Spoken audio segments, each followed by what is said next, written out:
This is the Bear Country Outdoors Barely a Podcast. I'm your host, Doug Joyce, and with me is James Forsland and Chris Cantrell. Thanks for joining. All right, welcome back. It's another Barely a Podcast here tonight. We don't have anyone here for our special guest. It's just the three of us. Just the three amigos. Which is okay. We're getting all geared up. We're getting excited for a spring bear hunt here in May over on the Quinault Indian Reservation, and we're all really excited for that. Mm-hmm. Can't wait. That's going to be the first one of the year for us. us. That's going to be the first one for the year, yeah. I know a lot of guys been out turkey hunting. Yeah. I know. Yeah, I saw... He's like, James, something witty's coming out of James's mouth. Nope. I'm keeping it shut. Everyone deserves their own passions. Well, it's hilarious because me and Chris were talking about turkey hunting up in the shop. Yeah. No, He's like, actually, I ain't got time for that. We're going to do some turkey hunting when we go over to the cabin. Oh, okay, yeah. So Are we? maybe. I don't know. Depends on if we feel like it. We did have a recent guest that just went spring turkey hunting. Yep. Mr. Jake Jensen, I heard took his boy out and got him a turkey. Yeah. Super awesome. Good job, Jake. Congratulations to your son. Good So, job for being a good dad. I think, who else just went out? I don't know. I know a bunch of people that have been taking kids out because it's youth season right now. Didn't Bobby get one with his kids from Peeing Wild? I believe so. I think so, yeah. I think so. But And I know Jeff went out too. and then it opens the 15th, I believe, for the general turkey season. So the weekend we're over Is there. that statewide?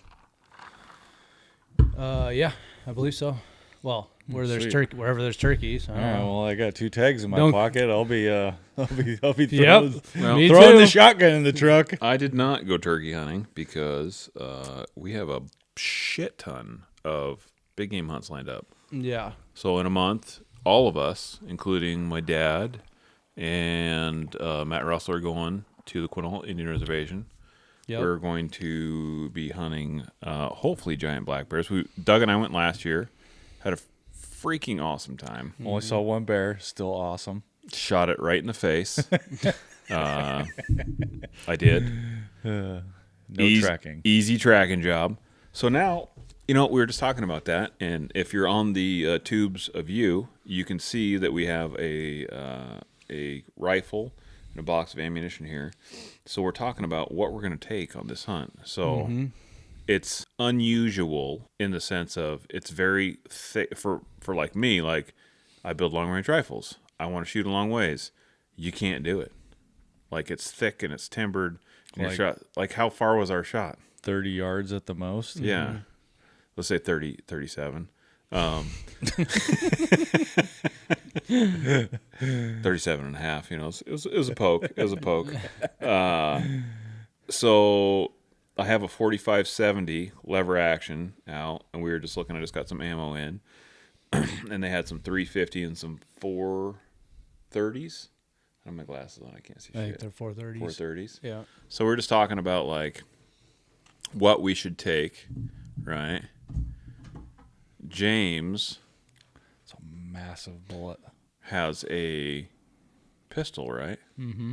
Tell me about that pistol. I have a Thompson Center single shot 30-30 handgun that I was thinking about using on that hunt because I've wanted to shoot something with it. It's super cool. It's got a mountain lion on the side of it, posed up. And the provenance of the pistol is what makes the pistol. It's the history of the pistol. Who owned that pistol before you? That was your dad's, right? Mr. One James Cantrell. Yep. James Ronnie Cantrell. So, I owned mean, that.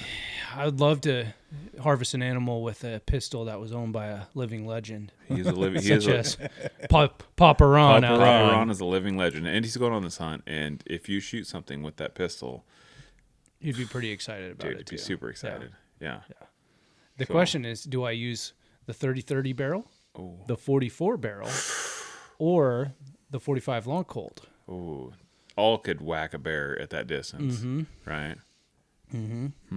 Or I could even shoot a 410 slug. Oh, geez, now we're Out getting of cocky. it. We're getting cocky. We're getting I like the idea of the 30-30. Yeah. me I do. too. I like that.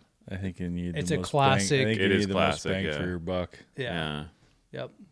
And as long as you put a decent shot, it's gonna put a bear down pretty easy. So. And I'm leaning towards the big bore stuff as of late. I don't know if you guys have seen this little flick we put out. You know, Bear Hunter's Life's kind of a big deal. And I shot my Canadian bears with a 470, which worked quite well. Yeah. But you can't take the same gun everywhere, right? Right. So I'm thinking like, I have this lovely 4570 Henry here. Mm-hmm. I haven't shot anything with that. That's a classic bear round. Classic bear round. You know, that's what you think about when you think Feel like Western a real bear hunting. real cowboy. Yeah, it's Get a real cowboy gun, dude. Oh yeah, super cowboy. Do some cowboy shit. 100%. Doug was trying to tell me I could use his handgun to. Doug. Well, technically can't, but Oh, yeah. I mean, legally. If Jay Inslee's listening, Jay's sitting at home in his kitchen right now listening to this on his Yeah. iPhone because he's probably an iPhone guy, and probably just lost half our listeners right there. Why is he talking bad about iPhones? I'm a Samsung guy. yeah. Look at it. There's all iPhones. Yeah, on the all table. iPhones on the table. We're not supposed to have our iPhones on the table. Oh yeah, that's right. breaking rule number 1. Yeah. I know. But Doug, we were in the gun shop before the podcast here, and mounting up a sweet Leupold Mark III on his AR, Yeah, dude. 1.5 to 4 power, yeah, you can't beat it. That 30 thing mil is tube. pretty badass. The thing is freaking sweet as shit. By the way, Oh yeah. super nice. The optics are incredible. Jeez, Doug. Like the scope is. I'm a little peeping jealous. Like it's super nice. Yeah. Lighted reticle too. Really nice. Mhm. Just got to put the battery in it. Yeah, I need one of those. But we were talking, and I feel like, you know,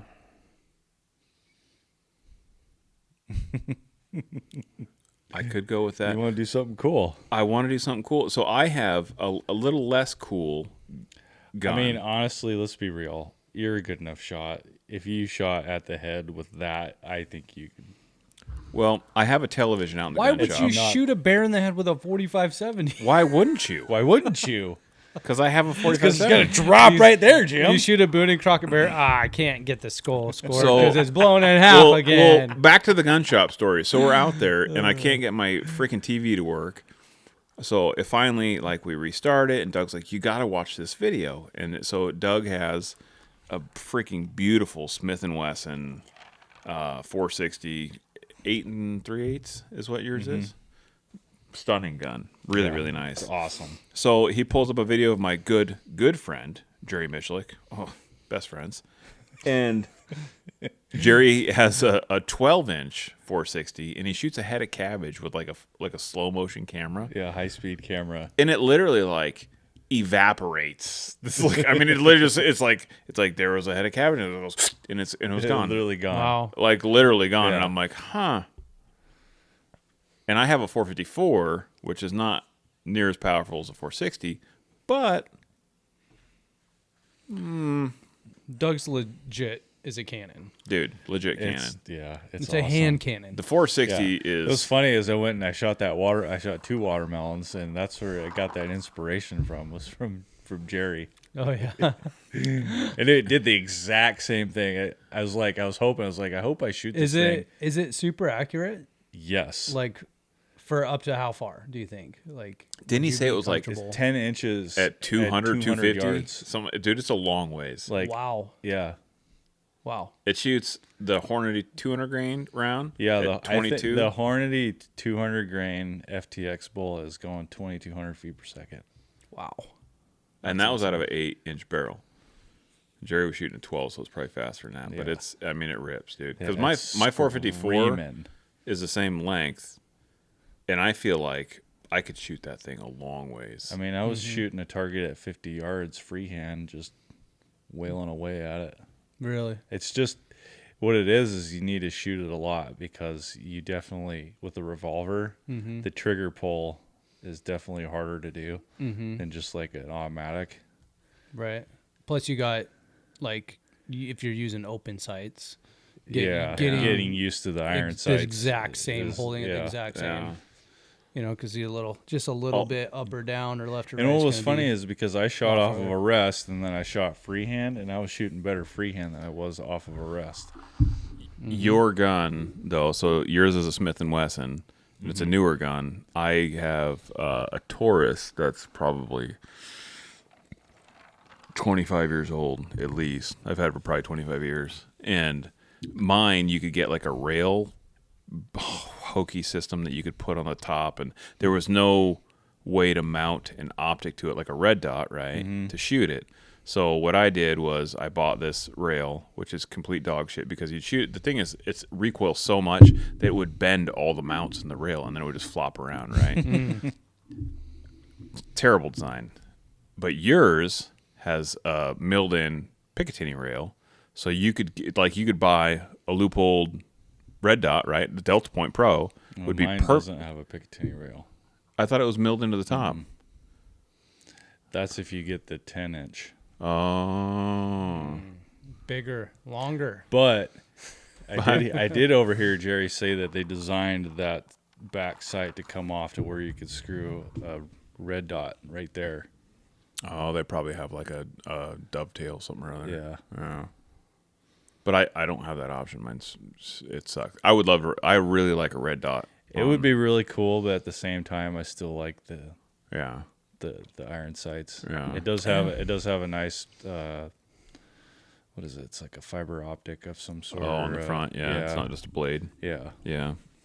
Doug's a bit of a cowboy. Doug's a bit of a cowboy. You know, I'm excited. I just need to practice with it. Yeah. Doug's gonna shoot a bear with it this year. I bet you he does. I totally would shoot a bear with it this year.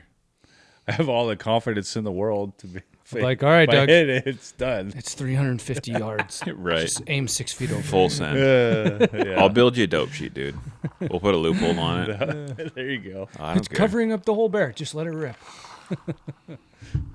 That would be crazy. Leupold does make a handgun scope. That'd be wild. They do. I know. I should put that on the 30-30. Yeah, that's what you need. Mm-hmm. Yeah. Well, we have enough time. I might have to put a scope on my 45 centimeter. Oh, you know, I gotta go with the cowboy sights. Dude, I don't know. It gets pretty dark in there, so let's talk about that. About the spring bear hunt that we're doing. So back to the sights with that, right? So if you've never been to the Quinault Indian Reservation, if you're listening, it's incredible. Number one, like it's freaking beautiful. But where you hunt, it's like the timber is thick. Yeah, we're talking like 10 foot to the next tree, basically. It's like thick, nasty reprod. Dude, super thick, yeah. So if you watch our hunt from last year, which Doug did an excellent job on, by the way, he filmed and edited that. Thank you, Doug. Mm-hmm. I shot the bear in the face for a reason because it just fell down and was dead right there. And you don't want to track him through that stuff. Yeah, and don't get me wrong, like a 100-yard track job's not going to be the worst, but at the same time, it's super thick. Like none of us are just fitting easily to the trees because all the trees are growing together. We're going to be creating our own paths, basically. I'm following Doug's bear tunnel. Yeah, I'm following Doug. I'm definitely following Doug. Doug, just keep pushing through. I'm right behind you. But I'll go through backwards. I'll film you guys coming through. The importance of having either an optic, right? If you have a magnified optic, or if you're having a red dot, like your optic needs to be crisp and clear. A large main tube is key, right? If you have a red dot, you need to make sure that it goes low enough to where it's not so bright in the dark, because if your red dot doesn't go low enough, like it's almost like blinding, right? Yeah. And then if you have sights, if you're just using iron sights, that you need to make sure that your front sight is still visible in the dark, like Doug's pistol. And another thing is most of these iron sights are all black. Yeah. Yep. So in the dark, aiming at a black bear, kind of hard, to pick the right spot. That's what's nice about my 460 is it has that green optic, fiber optic on the front, Right. so it's easily able to see it. Yeah. And before we continue, I know Matt Russell's listening, and I just called your revolver a pistol, and he's going to call me out on it. And I have a whole list of stuff that I'm supposed to correct because he corrects me every episode. Thank you, Matt, for listening. We love you. I'm looking forward to the bear hunt. My revolver. Your revolver, yes. What you called it, a pistol? I called it a pistol. It's not a pistol. It's like calling a magazine a clip. Please don't do that, guys. Super embarrassing. I'm sorry. What do you do with the clip? You shove it. So You have to see that on my YouTube gosh. if you want to know what I was just Okay. doing there. yep. So we're going to the Quinault. It's Yeah. going to be awesome. It's dark, right? So we got to think about that. So like when I It's an afternoon type of sit. We're not hunting in the mornings. yeah, you sleep in, which is great. This is going to be too weird for me. Like, It's like, what do I do all day?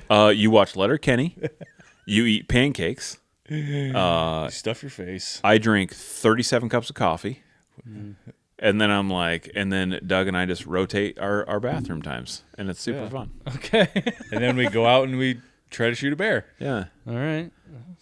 And then we try and be real quiet. We just talk like this the whole time. and we watch crows just devour all the food. All the crows, dude, flying away with like whole donuts. Yeah, at a time. Yeah. Like they're Not the just strongest. pecking at it, just picking up a whole donut and flying off with it. It's like the world's strongest man So competition, what but you're for saying crows. is like you could, if you're not into shooting bears and you want to be a bird watcher, you could, Dude, Might yeah. as well just start shooting. pay a guide to crows. go out on the Quinault Indian Reservation and you could go watch birds. Dude, so many crows. So many crows. And guided bird watching of ravens. It's different, like, because legally we can't hunt over bait in Washington as, like, you know, It's for a normal Washington resident. Yeah, yeah, like, but if on the Indian res, right, they can bait there. So we pay a guide. So we're paying to play because, you know, Lorna Smith won't let us have a spring Yeah. season because her and Baker are terrible people. But anyways, going over there it's just really different. It's It's like being in another. It really Yeah. does feel Kinda. like being in a whole nother world. It Yeah. really does. Because you kind of feel like you're doing something wrong, right? Yeah. Because you can't do it here. You can't do it here. and you're like, you're oh. still home. Yeah, you're you still know? home. You're you know, still- it's only 3 hours away. yeah, Yeah, which is That's awesome. yeah, it's fun. I'm really looking forward to it.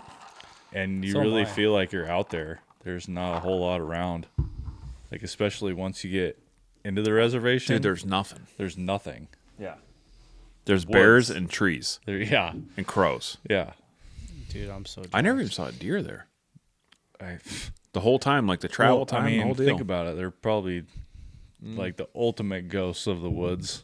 Oh yeah, and they're in that thick, nasty. Country. Yeah, I bet you they got some smasher blacktail over there. Oh yeah, I bet you they do. and I mean the woods were. It was like so damp in the woods, even And in there's still June when we went A there. bunch of bears there.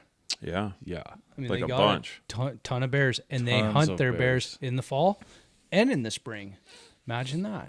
Weird. And they still have a bunch of bears. Weird. It's almost like they have a really sustainable population in Washington. Like they could hunt them all the time. Yeah. To manage them appropriately. Like the biologist said. Yep.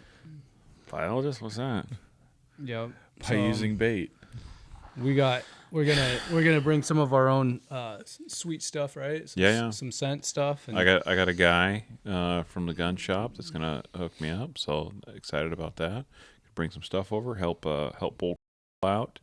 He's getting aged, you know. He's up there in years, so we're gonna help him out and help stock some baits. And I'm excited. It's gonna be fun. yeah. Yeah, good group of guys.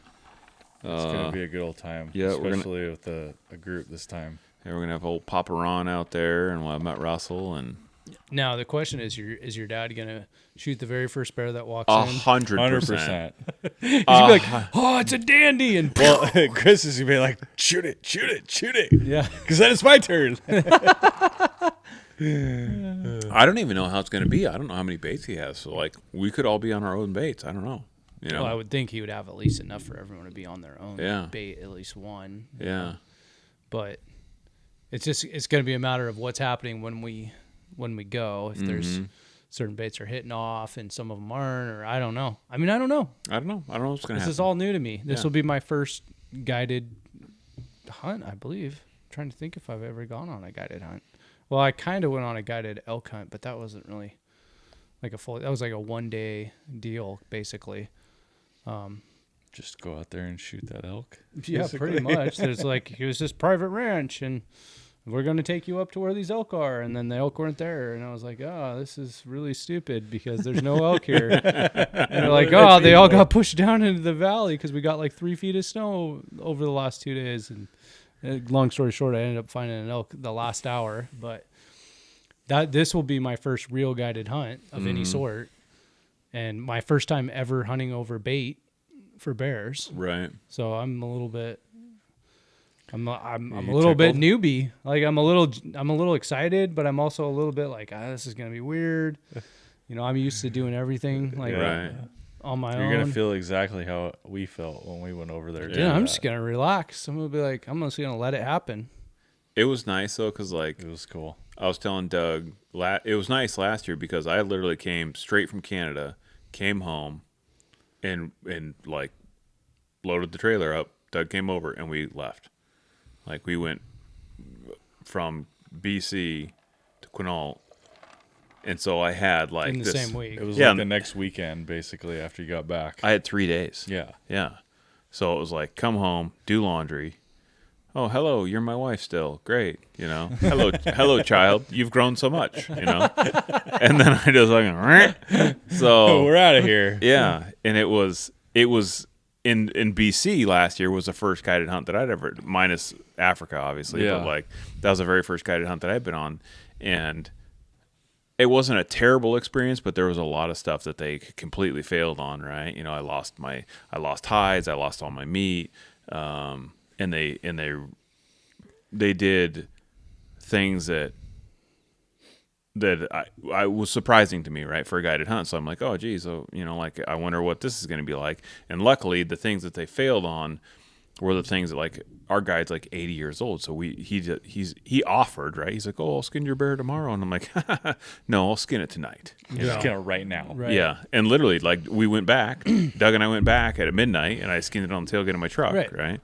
So there's certain things that, I mean, you learned though a lot on that. Oh, a bunch. Like you learned never to let someone else dictate the outcome of your hunt other than like when I know better, right?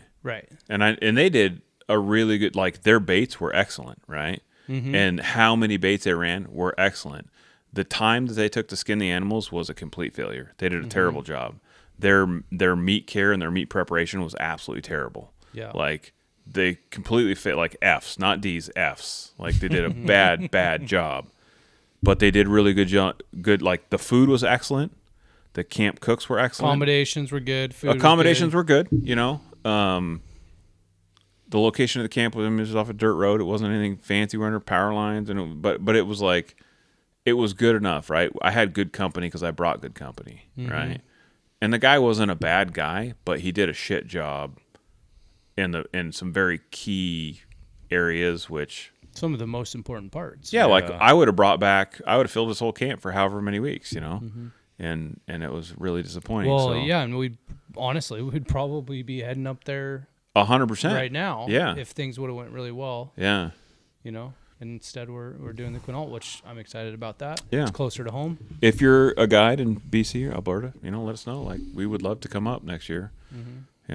If you do that, if you don't skin your bears for a day and let them sit in the sun, and you don't give a shit about putting meat away and let the flies get to it and get all maggoty, you're not my guy. Yeah. Right. People, they were like, you want to take the meat? Like no one takes the meat. I'm like, it's so bizarre to me. That blows my mind. Yeah, it blows my mind too, because that's like, for me, that's like 90% of the reason why I hunt bears. Is like, I want the reward, right?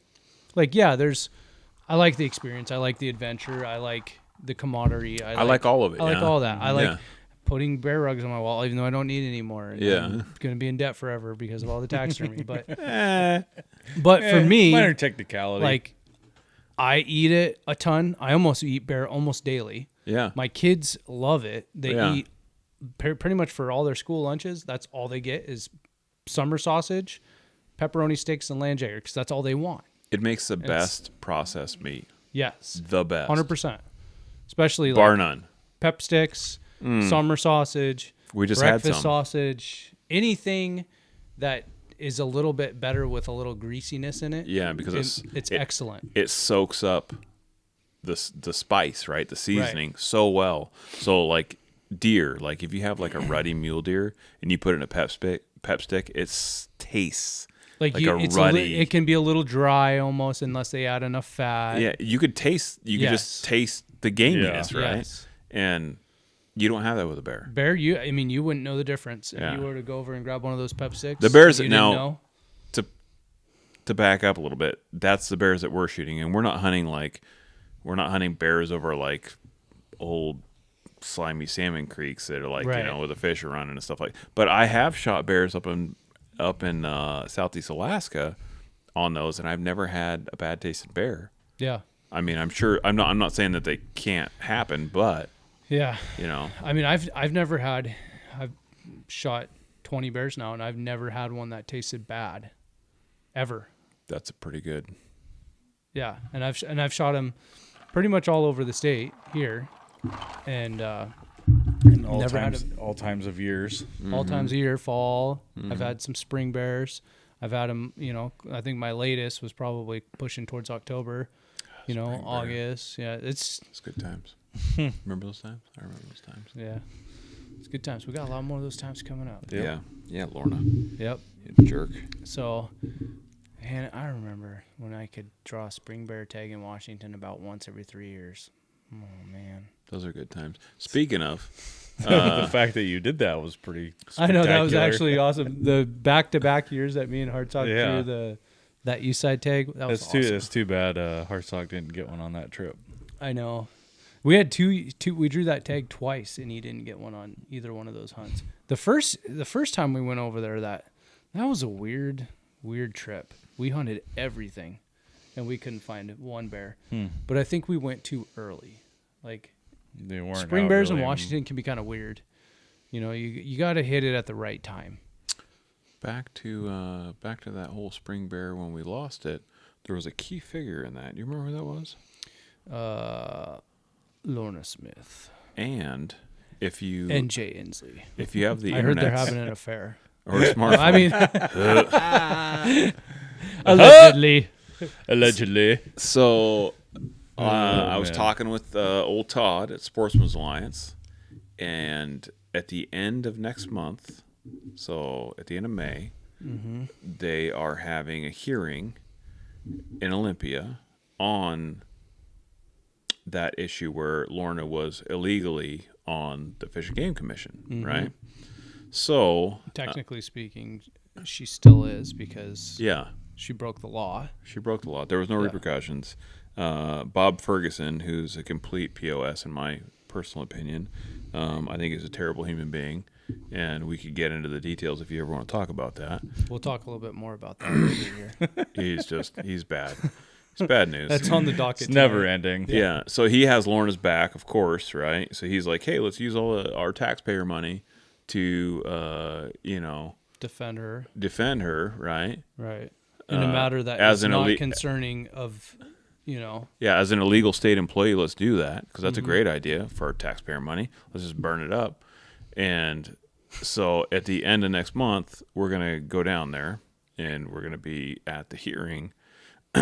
And curious to see what happens. So she'll be there. Yeah, because she's subpoenaed. Yeah, and I would love to see Bob Ferguson down there. Oh yeah, I'd love to shake his skinny, clammy, disgusting ladyboy hand and tell him that he's doing a terrible job. Everyone is disappointed in him, and he should just go away, which he won't, right?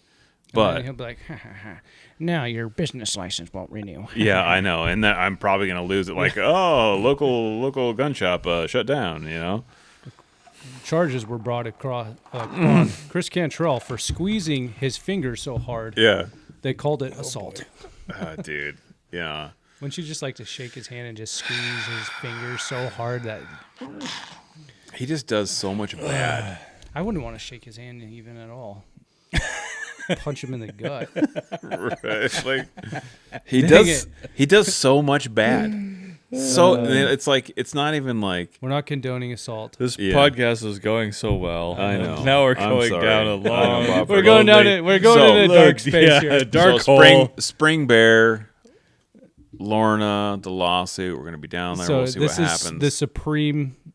Is this Supreme Court? Yeah, I think it's Supreme Court of Washington. I think that Yeah. works. Yeah. Okay, so this is it. Like they're gonna make. They Hopefully have to there's make a final Hopefully decision. Yeah. there's a ruling made. Yeah. And the thing is, like, And justice will be made. and I'm Hopefully. not an attorney. I don't even play one on TV. But we won't. It's not like there's going to be a huge major decision where we're going to get a big win out of this. But the thing is, like, it's to put these people on notice to say, hey, you Right. can't do this. Well, but here's the thing, is if she's found guilty of it, technically speaking, she probably will have to be removed from the commission. Well, I think she quit her other position, so I Yes. don't know what they're going to No. make her do. But because she acted Right. not Which- within the boundaries of the law, Right. her position would be revoked, I believe. I would love that. Yeah. And that would be a big win. And there was something in that lawsuit that some of the decisions that were made were pressured by her would be deemed, and don't quote me 100% on this because I'm not 100%. You don't play an attorney on TV? I'm not an attorney. Okay. But Don't fact check us. they would be disqualified. Like, so technically her influence in the Spring Bear Right. could almost reverse it. Right. I just think there's a lot of crummy But people on there that make bad decisions they're not gonna right do now. that. Yeah. Well, and then you got Baker, and then you got Roland, who's It's just she's one. terrible it's just too. one and, snake in the den. I know. It sucks. and then the rest of them are all just a bunch of followers of the garbage, and we don't really know how many of these people are really deeply connected to all this garbage. We know Lorna is for sure, and I believe Baker is too because she's playing the lawyer side of it. Like We need a big turnaround, and honestly, whatever happens in November is going to decide a lot of it. Because Jay Inslee just finished making his last laws, which were super great, right? We already talked about that. Oh boy. But I feel like it's make or break. by some grace Yeah. of God, we get like Semi-Bird. Like if Semi-Bird got in, holy cow, this state would be incredible, right? You already said you're throwing a 3-day party here. Dude, I will. Everyone's invited. Rager. Everyone's invited. Be like in biblical times. The party lasted 3 days, and there was a major feast. Three would nights be- and 3 days. I have so much meat, and we would eat elk and deer and bear and everything I have the biggest fires. that Dude, you the can see biggest from fires space. and the best high fives in the whole world. I'm not kidding. I will throw the biggest party. It would be so awesome. Dude, it would be so awesome. The amount of money from lawsuits Washington would save Oh my gosh. from Semi-Bird would be Yeah. incredible. Yeah. Billions of dollars. veto. Yep. Veto. Dude, he's just a Just go in there and hard-working. He's clean a house. ex-military, like Believes in the Constitution. believes in the concept, believes in family faith, like Mm-hmm. just let's be a good human being. Common sense. Yeah, Yep. If that happens, that would be great. But I mean, will it? will it? I don't, dude. I'm trying to be optimistic here. Yeah, glass half Right. full, right?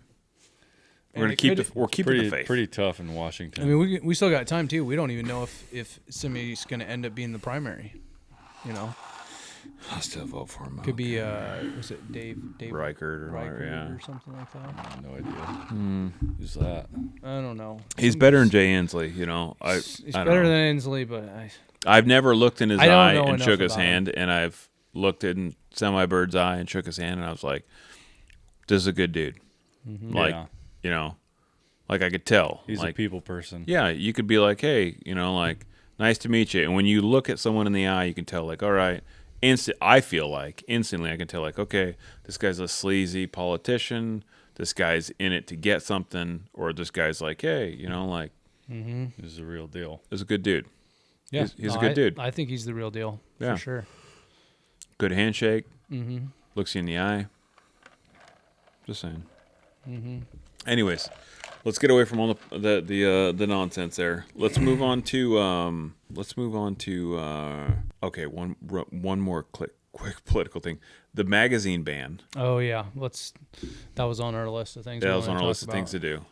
So if you guys watch Washington Gun Law on YouTube, William Kirk, good dude, very informative. We had an injunction on the magazine ban, the high capacity magazine, and I'm doing high capacity with air quotes right now. I don't know who came up with, like, the same person that came up with the 10-round rules, the same person that came up with the 6-foot rule for COVID, which is complete bologna, which has been proven. But anyways, it only takes one well-placed round. Let's be completely honest. But so why shut it off at 10? Like, give them 100. It doesn't matter, right? Right. So they had an injunction on that ban because they ruled it unconstitutional, which it 100% is. And then this is 2 years into it, by the way. 2 years into this lawsuit, it's ruled unconstitutional. No more magazine ban. And in 2 hours, 2 years of this. So they overturn it. They overturn it in 2 hours. So Bob Ferguson is such a POS, and Washington State is so crooked and bent and evil and dark that they overturn this in 2 hours when things take 2 years. Mm-hmm. So if you can't see the writing on the wall there, that's not a absolute abuse of government overreach, 100%, then I don't know what is. 2 hours. Yeah, no, it was a.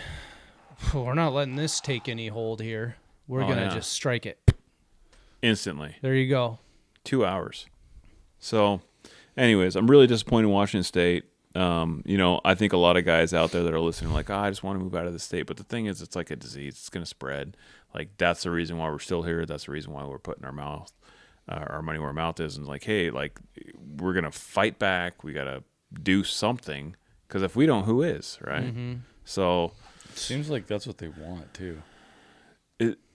Isn't it weird how certain people like conflict? Like, they like conflict, and they want people to move. Yeah. Away. Let's weed them all out, and then we can become California, which we're already well on our way to that. Dude, we're worse in California right now. In some ways, yeah. It's just gonna burn to the ground eventually if they keep it up. Yeah, I agree. And I know so many people that have already left. And I was almost one of those people too. Yeah, me too. I still may be one of those people eventually if we'll see what happens in November. Yeah. If Bob gets in, like, I have a 20-year business here in real estate, and I got 13 years in the gun shop here, Bear Country. Like, what are you gonna do? But man, he's a terrible human being. How far can you go? How much pain can you take? Yeah. Right. Well, when it comes to the kids, like, that's the thing. It's Doug, like we're going to need a person to do dirt work on the ranches. Yeah. Well, I'm fine with that. Ranch hand Doug. We'll call him, who's the guy from... Rip. We're going to call him Rip. He could be a Rip, yeah. He could be a Rip. What was the guy from Bonanza? I don't know. The big dude. Anyways, comment on the big dude from Bonanza if you know who it is. Right after you like and smash that on our YouTube. Button. Yeah. We could use your help. Yeah. Share this to all your friends. Yeah. What a mess. Yeah. But anyways, so we'll see what happens. Obviously everyone that listens to this knows I'm not a big fan of the people that are in power right now, but we'll see what happens in November. I think a lot of people that listen to this are the same. Yeah. If they've made it to this episode, Doug, they made it this far. Yeah. I'm pretty sure they're on board. They gotta have some likewise. It's just we got a hot mess going on here. So I don't think we got too many liberal Subaru drivers listening to the podcast. And if you are, hey, thanks. Thanks. Hey, good on you.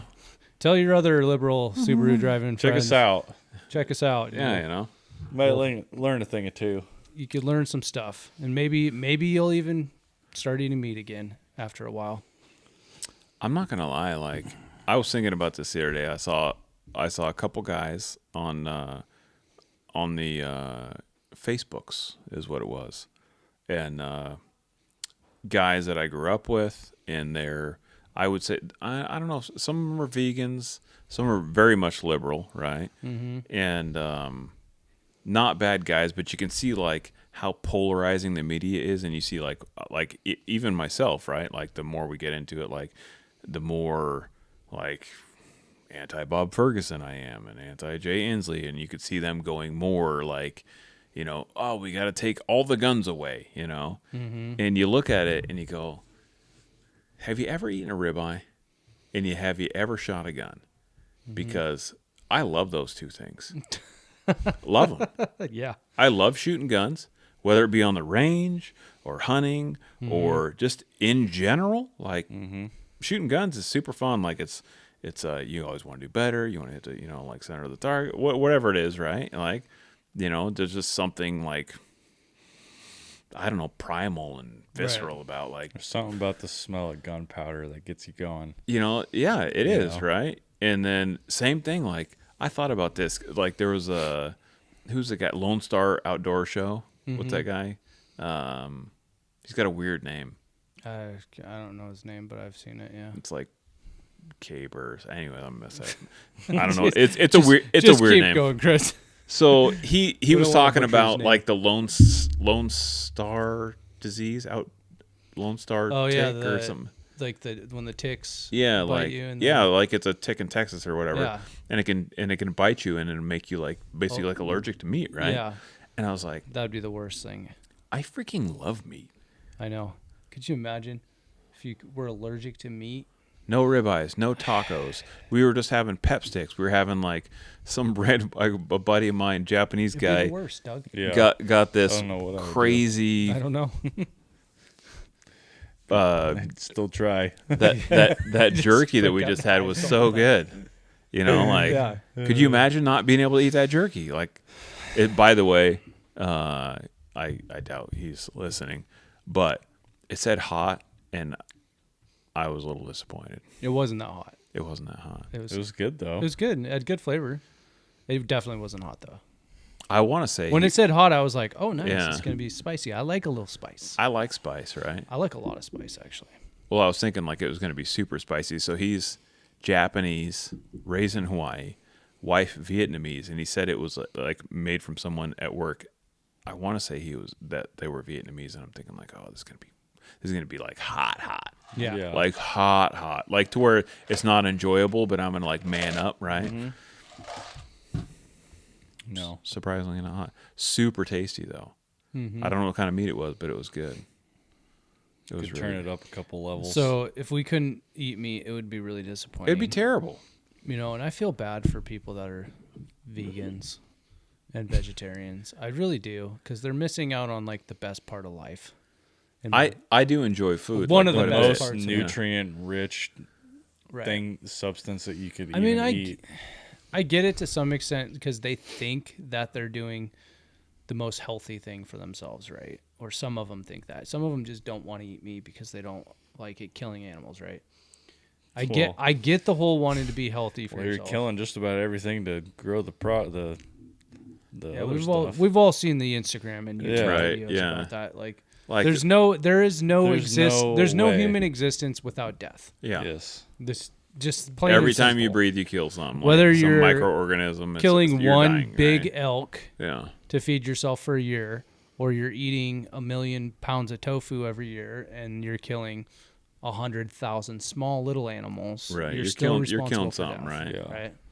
It's not easy. It's not. Like, No. I prefer my way because I love meat, and Yeah. I don't not want to eat meat, and I just we all do it ourselves too, though. Right. Like, there's something to be said. Like, I think it takes. I'm not saying like it takes a tough man, but it takes like a strong human being to be able to be like, all right, I'm going to take this life because I know what's going to happen. And a lot of people, like, when they come downstairs in my house and they go, oh my God, look at all this dead stuff. This is disgusting. I can't believe you would do this. And I'm like, well, this is part of the deal, right? If I'm going to take someone's life, you know, and I'm going to utilize everything. Like, I'm going to eat meat, so I need to own up to it. And I'm going to be like, all right, I'm going to eat your flesh. Well, you know, I'm going to basically immortalize whatever I take. Yeah, you immortalize the story. Yeah, so I can come well. down here and be like, oh, you know, that time I went to Montana and I shot that speed goat, or I Right. hiked that mountain in Washington and I shot that deer. a lot of people don't understand that. They think they look at it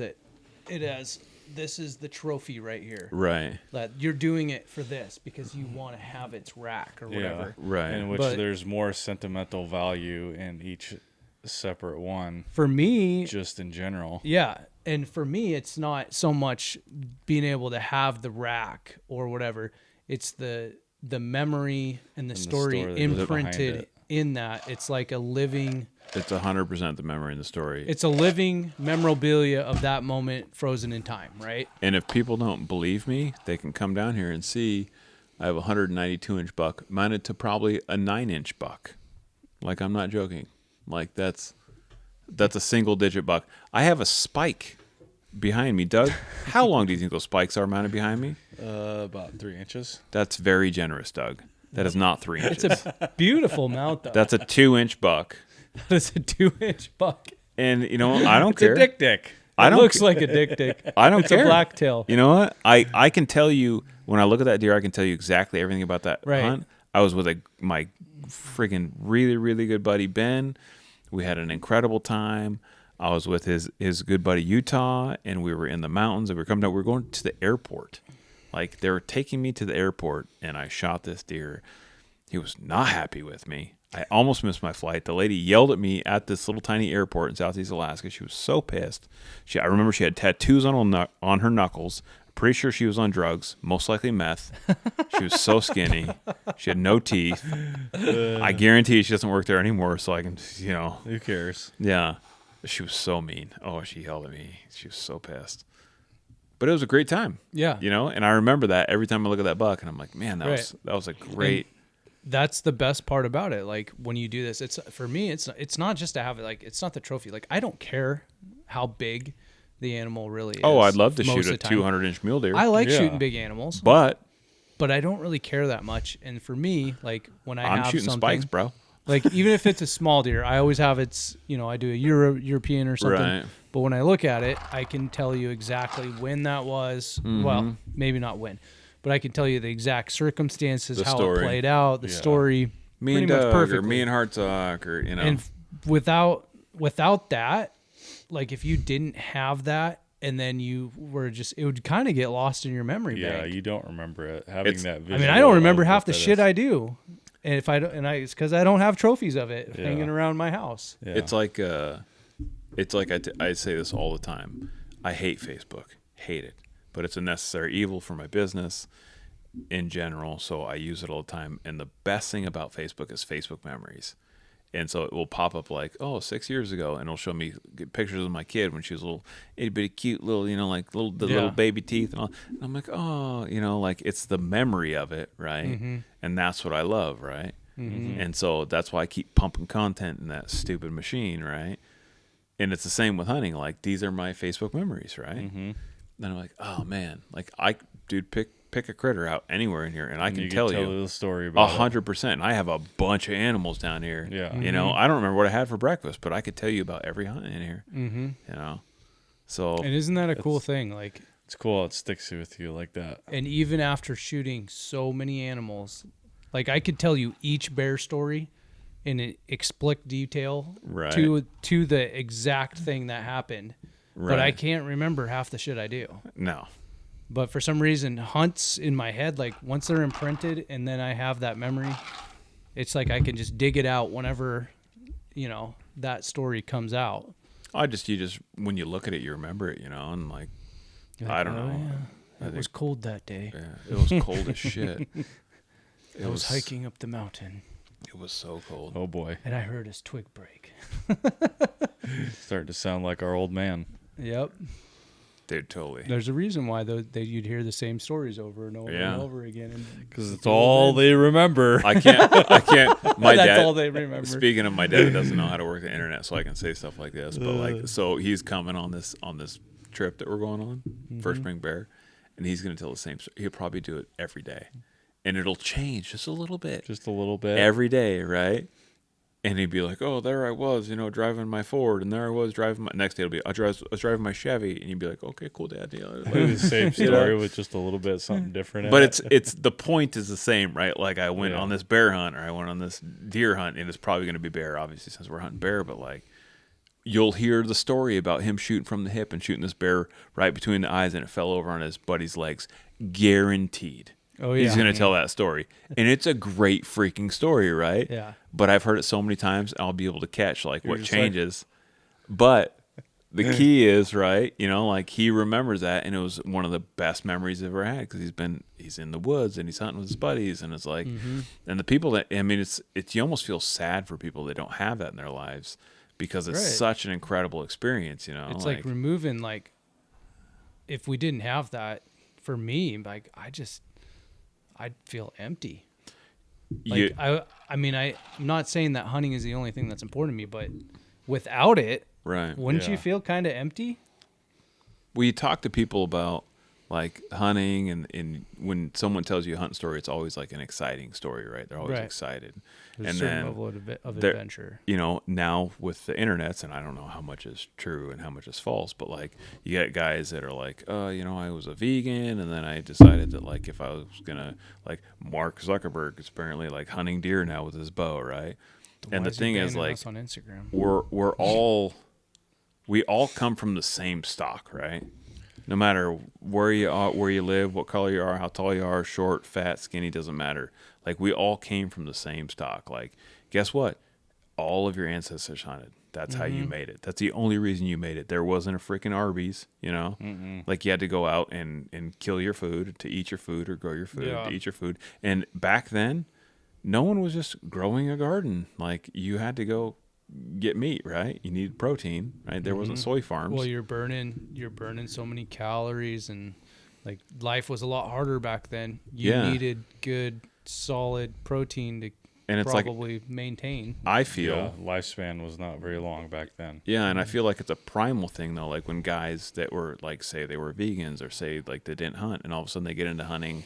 And like, and it's not easy. All of us know that, right? Like when you take a life, like it's not like I don't enjoy it, But at the same time, like that smidgen of discomfort is far outridden by like the joys of like the entire experience and the benefits of the meat and just everything in general, right?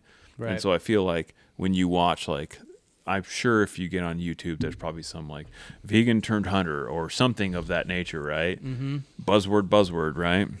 It's hard, but it's also very gratifying. But it sparks something inside, like there's, if you believe in a soul, right? Like it starts this fire inside of people. Like, oh man, this is incredible.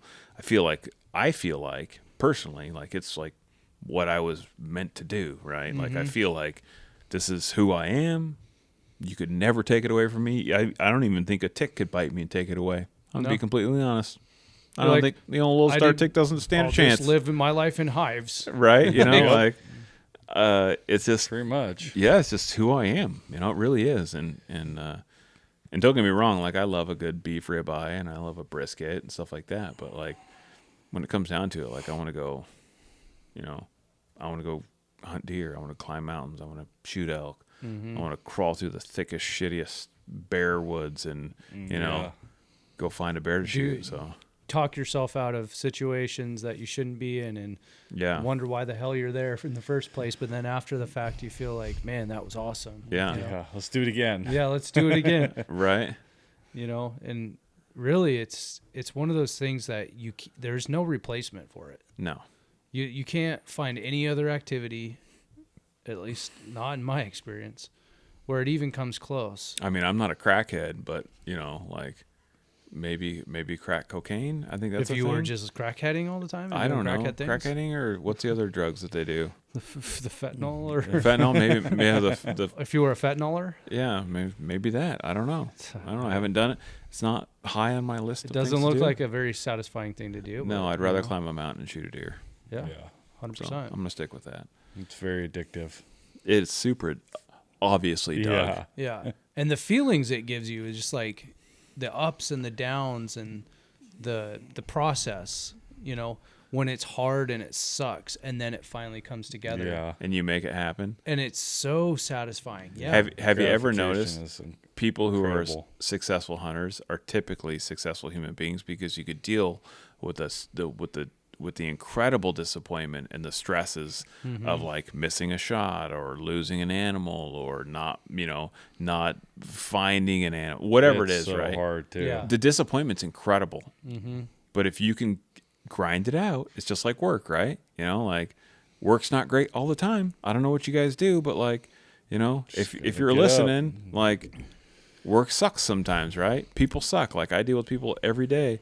A lot of times people are great. A lot of times the clients I have are terrible. And so I got to be like, hey, I'm going to suck it up. I'm going to grind it out. I'm going to make this happen. And hunting's helped that tremendously, I think. Because like there's a certain level of disappointment or suffering that you're gonna have to go through if you want something great. Yeah, and the good hunters know that. Yeah, like they know that no matter what, Yep. you just got to stick it out, and maybe it'll work out, maybe it won't. You just if The you name want of to, the game. if you want to shoot push it through. spikes, And then when it does work out, and you get your target animal, or you get something good, and you're up in the middle of the night peeking out the tent to make sure that your giant buck's still sitting there, and you're Right. like, you might be living in a dream. Yeah. It's a good feeling. If That it is a wasn't, good if it feeling. wasn't You all hard, know that feeling, right? If it wasn't hard, everyone would be doing it. yeah, like, oh, is it still there? Am I still? Is it still? I've even gone out to the freezer and opened the freezer. Yep, it's still in there. Bear, deer, elk. Yeah. The first that wolf I shot, same thing, because it was just the back of the old Chevy that I drove. Like, oh god, So cool. I don't want anything to take it. I wonder if an eagle will fly in and like grab it and fly off. It'd be like a mega eagle. I don't know. Speaking of wolves, did you guys want to touch base on that? What happened this week? Well, let's do it. The Wyoming thing. Let her rip, tater chip. Yeah. So, did you hear about that, Doug? Yeah. I mean, it's kind of a it's a real rabbit hole. Chris, you can't leave for this conversation. I'll be right back. So I'll be back. allegedly, this is what happened. It sounds like it's for sure what happened, but you never know. So a guy ran a wolf over with his snowmobile, like chased it down until it was dog tired. No And pun where was intended. this? In Wyoming. Chased it down with his snowmobile, ran it over, crippled it, and then was like, I'm taking this wolf with me. And he took taped its mouth shut, like muzzle, Yeah. and paraded around, and then took it to the bar, and it's all like messed up, and like was just drinking with it, and then took it back to his house and was taking pictures and drinking in his bar with it, and then took it out and finally killed it later. But basically just tortured this wolf. And I was just like, why in God's name would you ever do that? I mean, we all kill animals, right? Yeah. We all To kill an, predators. to an extent for a reason. Right. That was just Predator management for food, and there's a certain line, I believe, as a hunter that you don't cross. And torturing animals is one thing. For one, we're in the business of putting something out of its misery quickly and ethically as possible. Like, we're not trying to wound an animal. We're not trying to. we don't want to. No, we don't want to make it suffer. And I don't consider myself any sort of an animal rights activist by any extent. No. I don't believe in the Humane Society. I don't believe in a lot of these other garbage organizations. But one thing I can agree on is that that's bullshit. Where was it at? It was in Wyoming. Was it? For some reason I thought it was Alaska. So, yeah. Yeah, so guy, total shithead, Yep. right? Looks like a big, dumb idiot Like, posing with his beer. Me and this wolf. freaking takes this wolf and like tapes his mouth shut, takes him to the bar, and I'm like, you know what? This is a guy that's mucking it up For everybody. for everybody, right? Right when we're talking about delisting in Washington, right when the feds are trying to, their Humane Society's pushing to get a re-enlist it. Like, we might get an inch forward, and then we just took, 16 yards back. Right. With this dude. Yeah. I'd love to know the background on this guy. But then you see, dude, this guy, there's no way he's a hunter, right? Like, I'm true just wondering, hunter. like, part of me is almost like, dude, is there a possibility that this is like some weird setup thing. Was it stage? So here was my thought on it. And I could be totally off. But I have this theory that... Because the timing of it is just terrible. But I looked at him, and he looked like he's probably my age, right? Like gray beard. Mm-hmm. I don't know. Mid-40s maybe? I don't know how old this guy is, right? And I'm thinking, like, this seems like something that, like, a 19-year-old kid would do. Because kids are dumb, right? We can all agree on kids do stupid stuff. Or a guy who just probably had 16 DUIs or something like that. But still, to be a guy that old and do something like this, I'm like, dude, it takes, like, you get to a certain age and you're like, okay, this is a dumb idea, Right. Was this first guy's first time ever doing something like this, too? Yeah. Who knows? Like all of a sudden out of the blue, he's just doing weird shit. Yeah, I don't know. Like maybe he's on the meth. I don't know. I don't know what he's doing. He could just be just a big drunk idiot. I don't know. I feel like guys like that, the social media, you gotta love it and you gotta freaking hate it because you give these idiots a platform, and you don't know if it's true or not, right? You don't know. Like I said, you don't know if it's staged. Maybe someone gave him $100, be like, hey, dude, go tape up this wolf and take a picture. Who knows? I hope it's all fake. I hope it. Well, I do and I don't, because if it is fake, then it's like a deep, serious attack on a very, which, let's like be a honest, politician way attack. Dude, Bob Ferguson, Jay Inslee, Lorna Smith. They're the ones behind this. Keep going. You want me to keep going, Baker? How far could we go? Yeah, I mean, they all have agendas. They all do backdoor deals. Right. They're all bad. We're not saying that that's what's going on. Yeah. But we're saying, what if that was a possibility? That would really suck. I don't think that that's the case. I think that this guy is probably just a POS who made a terrible, terrible decision that really effed over hunters everywhere. It's just so dumb, like. He had one too many beers. One too many beers and pretty shitty childhood, probably. Yeah, like, let's hear this guy's backstory. There's no way that his dad didn't used to beat the shit out of him. Yeah. Dude, that's a weird thing to do. Right. That's like serial killer stuff. Yeah. Like torturing an animal is weird. 100%. Like, if you anybody who tortures animals, like, ask Doug, like, I shot a bear in the face, right? And to someone who doesn't hunt, they might say, oh, my God, I can't believe you would do that. That's a horrible thing.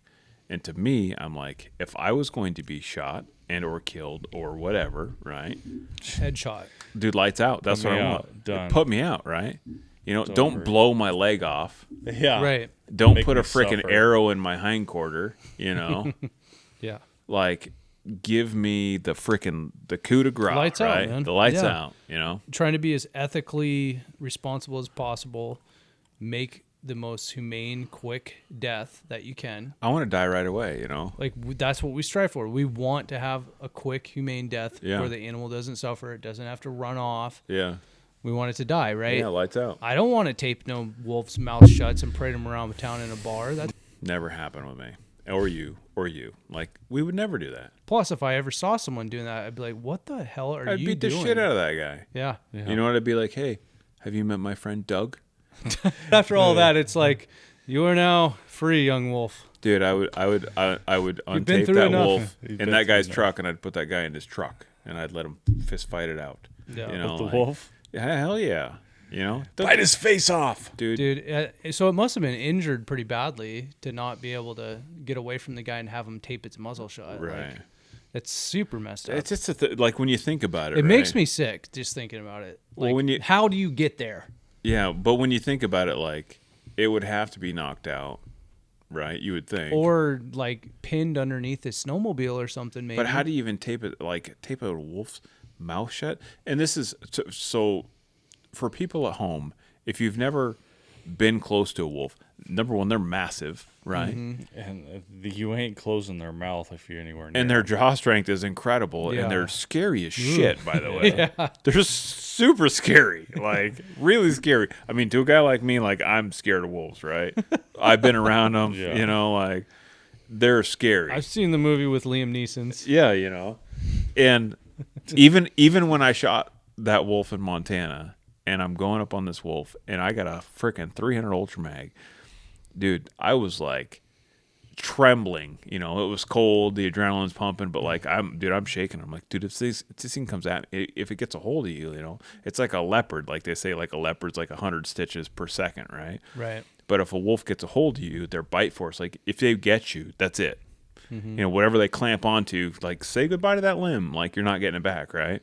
So I'm like, you know, like I'm breathing heavy, and I'm like, oh god, here we go, you know. And I'm literally shooting a cannon, you know, and it was instantly dead. Like when I shot it, it was lights out, right? It literally didn't even get up and move. But they're scary animals. So you got to think like, how did this guy go? And it's like, I don't know, dude. It's bizarre. I'm not calling BS, and I'm not saying it's fake, but I'm saying like It must have been a weird situation. Maybe it got knocked out. dude, something had to happen. Maybe I don't know. Maybe it was pinned underneath his snowmobile, and he was just like kind of just grabbed it. And, Was it someone's pet, like this gal? I don't know. I don't know. You know, Could have been. We don't know. I'm sure don't know. more will come out as time goes on because but the I think anti-hunting community is going to run with this. what we can say, Is that we wouldn't condone that. It's never unfortunate. freaking ever. And if you do that, you're a piece of crap. So don't do that. And don't come around us because we'll beat your ass. Doug will beat you up. Suplex your ass. Yeah. We don't want you around us. Don't do dumb shit. Yep. So that's all we got to say about that. Speaking of, you were talking about leopards and like stitches and stuff. Yeah. We went and got our bobcats sealed today. We did. It was super fun. Super nice guy. Great guy for fish and game up north here. And hopefully we have him on the podcast. We'll see.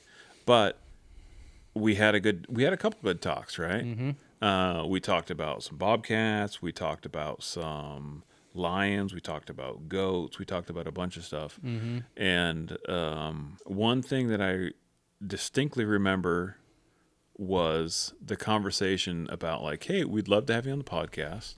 And he's like, I don't know. Because I'm like, I preface the conversation with, by the way, I talk a lot of shit about the commission. Yep. Don't like the commission. And he's like, yeah, you know, like. We're like, hey, we could tone it back for we a could podcast episode. for you. And then I was like, hey, For you. we could, you know, I go, when we have a guest on, we let them like pick the topic, right? Mm-hmm. And he's like, you know what we need a lot of help on? And I'm like, I'm all ears. Like, what do we need a lot of help on? And he goes, we have a terrible problem in the islands with deer. Yep. In the San Juan Islands and A terrible problem. And I'm like, well, you know, like briefly tell me about that. And he's like, we have so many deer that they're getting diseases and dying, and like it's overrun. They need to be thinned out big time. And not back to the vegan thing, but back to the vegan thing is a lot of the people that live on the islands are of the persuasion of anti-hunting, whatever that may be, right? And what they don't know is their anti-hunting sentiment is hurting the animals, right? It's just like the people in California. They're not allowing people to hunt, and they're all hoarding their private land. Don't hunt here. We want to save the animals. Yeah. But then the animals are multiplying so much that they're closing in. They exceed their habitat. They're way over their habitat. The gene pool is structure. too mixed up. Yeah, and then Then they're getting diseases. And there's a ton of problems, you know, and it kind of harkens back to the days of, hey, you know what we should do? Ban cat hunting in California. That's a great idea. And now what happens?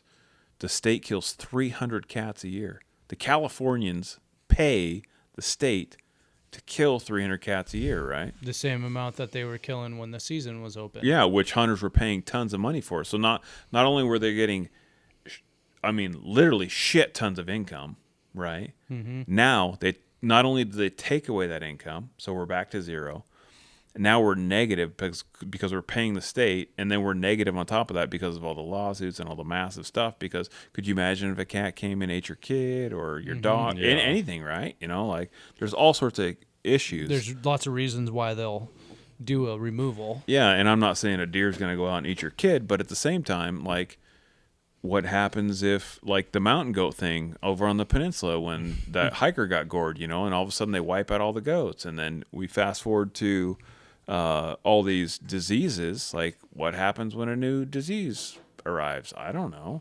You know? And then that contaminates the rest of the deer population. Yeah, and all of a sudden now you have all these dead deer everywhere, and then your dog goes and eats this dead deer, and now you got the zombie dogs, and shit. I don't know. I'm not a Netflix special, but come on. We don't know what's gonna happen. It's not good. Yeah, Right. So, And he was saying he had some good information about. I found it very interesting what we were talking about with the bobcats. How I asked him, I was like, "Hey, do you guys ever take teeth oh yeah, to like age the cats?" that was super interesting. Yeah, and he was like, "You know what? I really wish that we would do that. That would become part of our protocol because we don't get a lot of cats in hand, and all the cats we do get in hand are from hunters brought in because you have to have them sealed, right? And we have all this valuable data that we could be collecting." That would really help us understand more about the species and populations and ages and stuff like that, but they won't do it. For whatever reason, and he was I kind of got a little bit of like he was a little frustrated about it. Oh, I would totally be frustrated because you have this great why resource. wouldn't you? Right? And then you're just pissing it away. Well, the thing Right. is, into not exacerbate this issue, but Doug just got drawn for multi-season elk. Doug, I hate your Congratulations, guts. I Doug. hate your guts, Doug. Oh, Congrats. man. But No, I'm so happy for him. Doug needed a big win. which is so stupid that we have to get these multi-season tags and pay a bunch of money If for. you don't want to But get Doug, it, see if you can afford it to me. Doug, how much is that multi-season tag? Yeah. Huh? How much is a I multi-season? don't even know. It's a bunch of money. I think it's 200 or 200 and something bucks. It's a lot of money. Yeah. But On top of what you pay already. Yeah. as a resident, which is a lot, right? Yeah. So my point is, Doug's going to pay all this extra money for this opportunity to hunt more than one season for elk, which is super dumb. Which would be actually But like, so We'll talk they about it later. they don't have the resources to run these extra data programs for all these animals. Like I said, James and I drove 30 minutes. 30. I mean, at 70 miles an hour is a long ways, right? To get to the place to meet this guy, and he puts a tag in there, and that's all he did. Like, he didn't take any he checks the sex. Yeah, like checks. I mean, but he didn't take any teeth. He didn't take any like tissue samples. He didn't take. I mean, like the whole cat's there. Like, what do you want? Like, you have all this data here. Why are you pissing it away? And you could tell, and it's not his fault, right? Right. But Fish and Game could do much more. Well, for how much the current commission bitches about wanting to get more science Oh, and God. how to get the science and the correct science. And then you have a species that is under attack in lots of other states, and I'm sure it'll be under attack here in Washington eventually. And if you want a data set, And you could have already been collecting all this said science that Yeah. you It's just want negligence. It's exactly, just like the exact argument of we want to eliminate spring bear season because of the science. well, we don't have the science. Let's get the science, and then the biologist comes out from the state Fish and Game. And they're like, oh, no, you don't know what you're Well, talking about. if you want the science, then we have to have spring bears. In Yeah. order to do that, we have to have a spring bear tag. Who was incredibly articulate, by the way. And for some reason, she doesn't work for the Fish and Game anymore. Weird. I wonder what happened. Did Yeah. she quit or? There's a lot of exaggeration going on right now. We're not a fan of Lorna. Allegedly. We don't like Baker. We don't like all the rest of the shitheads. In Oh, the here we commission. are back to this again. Yeah, but sorry. Anyways, no, I think we should collect as much data as we can. I think it's a good idea. He brought up the point like, oh, we're already asking you so much to bring it in and this and that, and I'm like, well, I'm already here. If you want to take a tooth, like, don't get me wrong, like, I don't want teeth yanked out of the skull, like I'm gonna get it done. Yeah, and but they like, could take one of the small. but like, I get it, right? And that's fine. And if you wanted to take like we have to do it for bears. some sort of, like tissue sample or whatever you want to do, dude, have at it. Like, let it rip, Tater Chip. I don't care. Like, if it's going to help the cause, why don't we Yeah, do why that? not do it? Yeah, it doesn't make any sense to me. So if they're gonna have all these studies and they want all this data and they want the rest of the thing before they take everything away from us, we're already giving them everything they want. Take some more. Right. Let's do it. Exactly, and they could get a lot of really good important information about Pitter the patter. species. I really hope that guy comes on the podcast. He's a super smart guy, and I think he would be. I'd love It'd be to good to have someone like that come on. pick his brain about the mountain goat populations too. Yeah, Seems like he was involved with a lot of different projects, yeah, which is really cool. yeah. Because I think that like Fishing Game has And so where many was different he based people. out of? LaConner. Connor. Yeah, Yeah. Biologists, the fish and wildlife biologists, the good ones are really intriguing to me because it's such a unique quality of work that you have to put in, and it's They're very deeply invested. they're in what invested, doing. and a lot of them that I talk to, most of them are really passionate about it. Oh, Like dude, they're super. really into it. yeah. Well, and- I mean, if you're into that kind of stuff, you really have to be, Yeah. because otherwise you're just not going to do any good Doug's work. like, I wish I could be that passionate about dirt work. I mean, it is kind of fun Yeah. to an extent. Yeah. I play. This is totally random, but I play basketball with a guy who he's 2 years older than me. He's 46, and he just got better and better and better and all of a sudden, like, he's beating the shit out of me on the court, right? And I'm like, dude, what are you? Are you like on like the TRT or deer antler or what's going on, right? And he was my wetland biologist guy, right? So when I did like my shop here, like he came out and he's a great guy. He goes, no, I got hired by the PUD and I do a bunch of stuff for them now. And I'm like, what do you do for the PUD? And he goes, oh, I do like the fish counts and stuff. And I'm like, okay, what does that mean? And so he goes out and he hikes up these streams, right? Like has to physically hike up like all these crazy streams all across Western Washington. And he does all these fish counts, right? For like returning fish or hatchery fish or however he does it. Like, do they like shock the water and I don't know then what the he fry does. come up stunned? I don't know what he does as far as like how to count them, but I know he was telling me like he has to hike up these streams all the time, and he's like, yeah, like I bring like, like I quit eating like certain things, and like I pack like hot broth so I lose weight, and all this different stuff, and he's doing it like he is dedicated. Like dedicated to his craft. And he's like super passionate about it, and he's telling me about all these fish counts, and I was just like, you know what? That's so freaking cool that you are that dedicated to your job and into it that he's like, yeah, I pack broth for lunch, and I'm like, that. But you know what? I'm not packing broth for lunch, Yeah. But he's like, well, I got to hike all the way up, so I got to be lean and I got to be light to get up to where I need to go to count these fish, I don't right? get enough energy from broth. Dude. Yeah, I don't know if I would either. But I'll tell you what, he's a machine on the basketball court. Like, beats the shit out of me. He's so fast.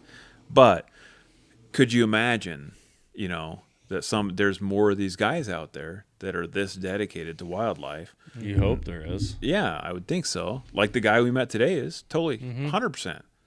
You know? You could you can tell. You can tell, like, just by talking to him. Like, Just a couple minutes in, I was like, this guy really likes his job. yeah.